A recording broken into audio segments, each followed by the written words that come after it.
Ambassade des États-Unis. Fermeture le 9 janvier en hommage à Jimmy Carter. L'ambassade des États-Unis à Madagascar rappelle la fermeture de son agence le 9 janvier prochain pour cause de deuil. En effet, Joe Biden a décrété une journée de deuil national en l'honneur de l'ex-président Jimmy Carter décédé dimanche. Depuis le décès, les hommages et les réactions parviennent de partout. Joe Biden a rendu hommage à un homme de principe, de foi et d'humilité. Donald Trump, président élu, a rappelé les défis auxquels Jimmy Carter a été confronté en tant que président et à ce qu'il a fait pour améliorer la vie de tous les Américains. Barack Obama, pour sa part, a salué un homme remarquable. Grâce présidentielle. 9347 détenus en bénéficieront. Comme chaque année, le président Andry Rajoelina accorde une remise de peine gracieuse et cette fois-ci, 9347 détenus en bénéficieront. Cependant, cette grâce ne s'applique pas aux personnes condamnées pour des crimes graves tels que la corruption, le détournement de fonds publics, les vols ou l'exportation illégale des ressources nationales. Il est important de préciser que les détenus éligibles à cette grâce sont sélectionnés après un examen rigoureux de leur dossier afin de vérifier s'ils remplissent les critères nécessaires pour bénéficier de la remise de peine. Bilan HIRA, 229 consultations dont 7 décès. L'hôpital HIRA Impeflou a enregistré un total de 229 consultations en urgence entre le 31 décembre 2024 et le 1er janvier 2025. Parmi ces patients, 22 ont dû être hospitalisés. Le nombre de consultations a augmenté durant cette période de fête de fin d'année et du Nouvel An par rapport à l'année précédente, ont indiqué les responsables de l'établissement. L'hôpital a également rapporté 4 décès survenus au sein de l'établissement ainsi que 3 autres en dehors. En outre, 44 accidents relevant de la responsabilité civile ont été signalés le 31 décembre contre 68 cas le jour du Nouvel An.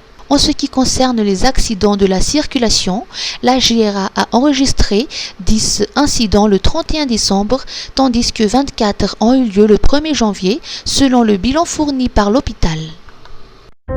Misofood, toeram-pisakafoanana ahitanao indrindra tsiro-tsakafo no isan-karazany madio, mafilotra, natao andrehitra. Hitanao eo ankavian'ny lapan'ny tanàna eo Analakely ary misokatra isan'andro vonona hatramin'ny hanome fahafapoanao. Koa tongava ary fa ny Misofood any mora sady matsiro e!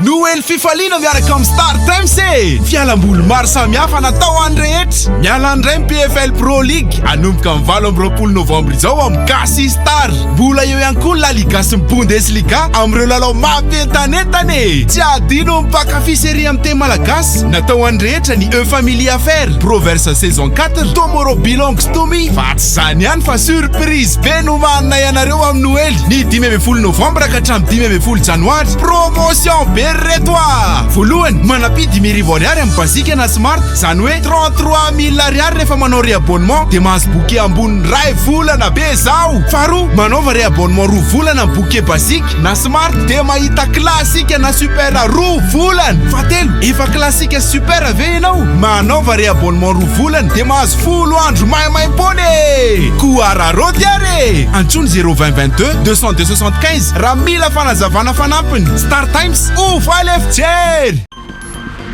Bilan police. Arrestation de 55 individus et 13 accidents de la circulation. 2319 policiers ont été mobilisés pour assurer la sécurité dans la région Analamang durant les fêtes de fin d'année.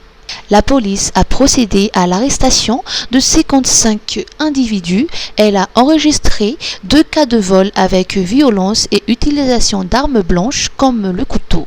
La police a réussi à déjouer le premier vol, tandis que l'autre s'est réalisé. 3 cambriolages ont été enregistrés durant les fêtes de fin d'année, dont l'un a été effectif, tandis que 2 autres ont été déjoués. La police nationale a également fait état de 10 cas de vol à la tire et 4 cas de vol qualifiés de simples. 13 accidents de la circulation se sont produits durant les fêtes de fin d'année, selon le bilan de la police. 3 d'entre eux ont causé des dégâts matériels, 8 ont généré des dégâts corporels faisant 9 blessés. 2 autres accidents ont été mortels, causant le décès de 4 individus. 4 accidents ont impliqué des conduites en état d'ivresse selon toujours la police. Antananarivo. Amélioration de la qualité de l'air. Météo Madagascar annonce une amélioration de la qualité de l'air à Antananarivo. Les concentrations des particules fines PM2.5 de diamètre inférieur à 2.5 micromètres sont proches ou inférieures au seuil recommandé par l'Organisation mondiale de la santé, OMS, au niveau du DGM d'Apangianombi, de l'UNICEF d'Anjaaj, du CNRE de Sonejan, d'Abatpe, de Mada-Aku d'Ambutsij et d'Anjanmen, près de l'ambassade des États-Unis. Pour les 3 prochains jours, les conditions météorologiques devraient rester défavorables à l'accumulation des polluants et la qualité de l'air devrait rester modérée. Sélectionneur du Barea. 5 noms à choisir. Le nouveau sélectionneur de l'équipe nationale de football de Madagascar, successeur de Romuald Rakotjabe, n'a pas encore été nommé officiellement. À environ 10 semaines de la reprise des éliminatoires pour la Coupe du Monde 2026, l'attente se fait sentir. Alfred Ndjiamanapsou, président de la Fédération malgache de football FMF, a tenu une conférence de presse aujourd'hui pour faire le point sur la situation. Il a insisté sur le fait qu'aucun nom n'a été officiellement divulgué et que toute information circulant sur les réseaux sociaux n'est que spéculation. Le président a même affirmé ne pas connaître lui-même l'identité du futur sélectionneur. La FMF, en collaboration avec le ministère de la Jeunesse et des Sports et la présidence, devrait annoncer la nomination prochainement. Selon Ndjiamanapsou, 5 candidats potentiels sont encore en lice, mais aucun nom n'a été révélé. Parmi les rumeurs circulant, le nom d'Anthony da Silva, un entraîneur franco-portugais formé au PSG et titulaire d'un diplôme UEFA Pro, semble se détacher. Cependant, comme l'a souligné le président de la FMF, rien n'est encore officiel. Le futur sélectionneur des Barea aura un défi de taille à relever dès sa prise de fonction. Madagascar doit affronter la République centrafricaine et le Ghana en mars 2025 dans le cadre des éliminatoires de la Coupe du Monde 2026. Ces matchs seront cruciaux pour l'avenir de l'équipe nationale malgache et pourraient marquer le début d'une nouvelle ère pour les Barea.